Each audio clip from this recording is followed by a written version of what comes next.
I have three children. My husband and I have three children, and my oldest, Luke, is actually now he's 18 years old. And then 3.5 years later, Sam, his younger brother, was born, and Sam's now 15.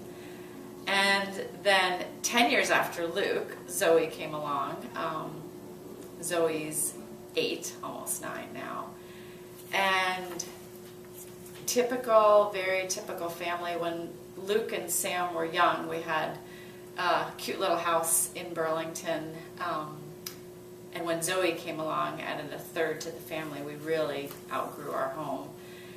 So we bought the house we live in now, a much bigger house, much bigger yard for the kids, and moved into this house when Zoe was about a year old, little old, over a year. So that was back in 2004 we moved in here. So we actually cleared the backyard. We had a little pond in the backyard, cleared the backyard to make an ice rink for our older boys. And we had a beautiful, beautiful day in October when Zoe was a year and a half, and everyone was outside playing. Sam was in the backyard playing. I was in the front yard. Zoe ran around to be with Sammy, who she adored. And things just kind of happened, and all of a sudden we realized we hadn't seen Zoe in a bit, and Sammy had come back in the front yard. And long story short, Zoe was probably exploring the pond, fell in the pond, and had a near drowning at age 1.5. So she's now almost 9. So this is 7.5 years ago.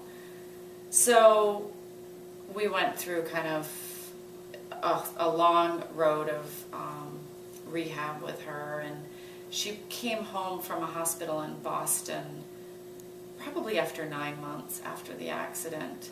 Came home in a wheelchair. She's severely disabled right now, will always be in a wheelchair.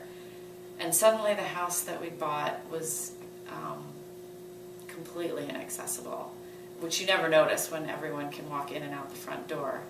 So the front of our house had a little porch with 3 cement steps and then a step into the house.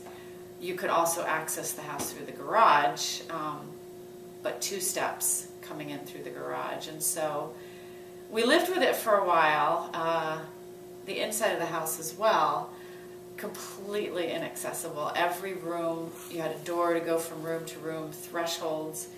You'd roll the wheelchair over a threshold, Zoe's arm would catch on the doorway, and the first few times it happens during the day, it's okay to put her arm back in, back up.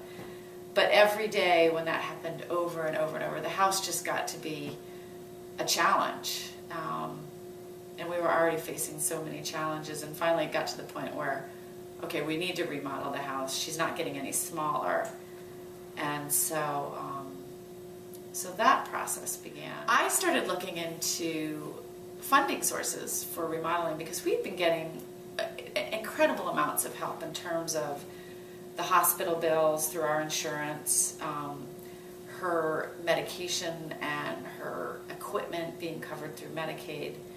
And I just assumed making modifications to the home so she could get around, or so we could get her around, we would at least be able to get some help. Maybe not get 100% coverage, but something. And I was really, really surprised that there really isn't anything. And there was one credit union that was offering a loan, but the way the interest rates are right now, the bank's loans had lower interest than this special offer. So we renovated the home. My husband and I were lucky enough that we could afford to do it and make it comfortable for us, make it comfortable for Zoe, her brothers.